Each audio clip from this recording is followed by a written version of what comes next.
definitely hasn't affected us at all. People definitely will buy the high-end quality dog food.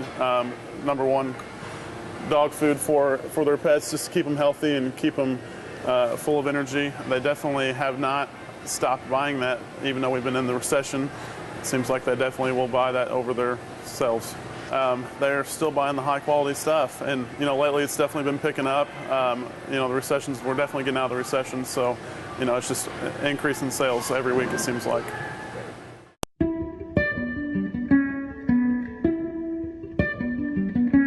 The retail part of it has been pretty static. It hasn't fallen off much at all.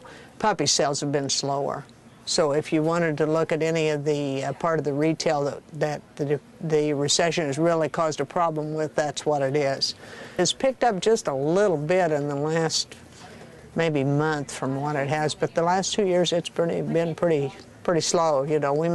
We used to probably sell maybe 8 puppies a week, somewhere along in there, and we're lucky if we sell maybe 1 or 2 a week now.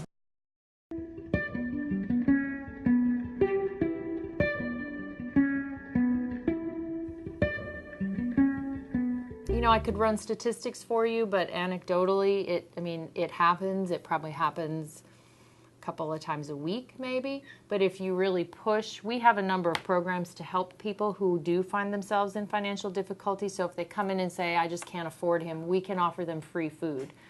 If they have a vet bill to pay, sometimes we can offer them assistance with emergency medical bills. We did some press on the number of animals that we had here at the shelter.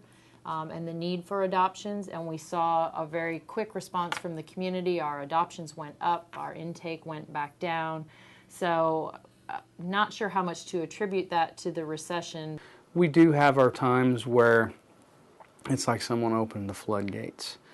We do have our times where, it's, wow, we're starting to get empty kennels. What's going on? But, it's a never-ending process. Yeah. Well, one of my friends had to give up her cat because she couldn't afford to take care of her, and she was going to take her to the shelter.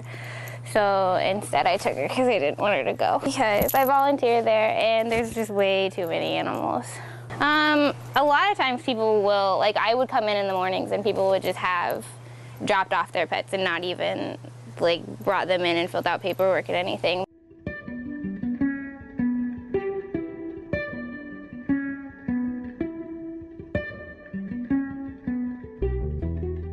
Months ago we had roughly on an average 15 dogs a week staying here all the time. Now we have about nine or 10. It didn't feel like we were in a recession until this last month. It's like grandkids. They come, they visit, they stay for a week or two, and you enjoy them while they're here, then they get to go home. And of course every business has their busy time and their downtime, but I have noticed lately people are just not going on trips and bringing their dogs or even having them groomed. So that's even slacked off too. And we've had a lot of cancellations lately too, which is a real letdown sometimes. Things like that happen. We're not making $1 million, but we're staying afloat anyway, which is in an environment where a lot of people have not. I think that's pretty good.